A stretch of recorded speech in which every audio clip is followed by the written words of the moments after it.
तर भगवती महाकाली किंवा आद्य महाविद्या काली यांची सेवा कशी करावी। कालच्या व्हिडिओमध्ये जसं सांगितले की देवी काली यांची सेवा गृहस्थाश्रममधील लोकांनी साध्या सरळ सोप्या पद्धतीने करावी असं आपलं शास्त्र सांगतं। तर यामध्ये या कालिकारो घरा सुवंद्या वैश्य समस्ते व्यवहार दक्षे जनैर्जानाना भयारिनिच्च सादेव मातामयी सौख्यदात्री या किंवा इतर अशाच ध्यानमंत्राने देवीची पूजा सुरू करावी।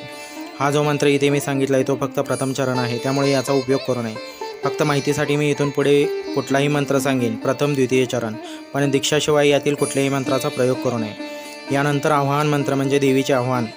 आगच्चवर्ती देवी दैत्यदर्पणी बोधिनी पूजागृहान सुमुखी नमस्ते शंकरप्रिये या मंत्राने देवीचे आवाहन करून त्यांची प्रतिष्ठापना करावी। यानंतर देवीसाठी आसन मंत्र अनेक रत्न संयुक्त नानामणी गणान्विता माता स्वर्णमयम दिव्य आसनम प्रीतिगृह्यताम याने देवीला आसन द्यावे। अशाच प्रकारे त्या मंत्राने देवीची षोडशोपचार पूजा करावी। यानंतर देवीला भोग नैवेद्य आणि सात्विक बली जे मागच्या व्हिडिओमध्ये सांगितले आहे ती अर्पण करावी। नंतर देवीला लवंग बतासे आणि पानविडा एता लवंग कस्तुरी कर्पुरे साष्टू वासिताम विटेकामुक वासार्थ समर्पयामी सुरेश्वरी या मंत्राने समर्पित करावा।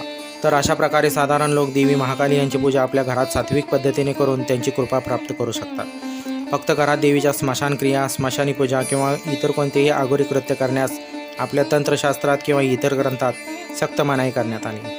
तसेच देवीच्या कोणत्याही मंत्राचा विनादीक्षा जप करण्याससुद्धा आपल्या शास्त्रात मनाई करण्यात आलेली आहे। यामध्ये दाम्पत्य जीवन किंवा गृहस्थाश्रम म्हणजेच घरात देवीचे साध्या सरळ सोप्या पद्धतीने पूजा करताना तुम्हाला जर कोणत्याही मंत्राची दीक्षा नसेल किंवा मंत्र येत नसतील तर तुम्ही देवीच्या नामोच्चाराने प्रत्येक उपचार अर्पण करू शकता, कारण नाम जपाला कोणतेही बंधन नसते।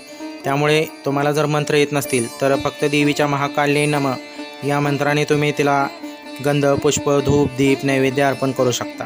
तसेच या व्हिडिओच्या आधी आपण बघितले की प्रत्येक देवीला हा एक भैरव असतो आणि कोणत्याही देवीचे पूजन भैरव पूजनाशिवाय पूर्ण होत नाही। तर या महाकाली साधनेत किंवा महाविद्या काली साधनेत सुद्धा भैरव पूजन हे अत्यंत आवश्यक आहे।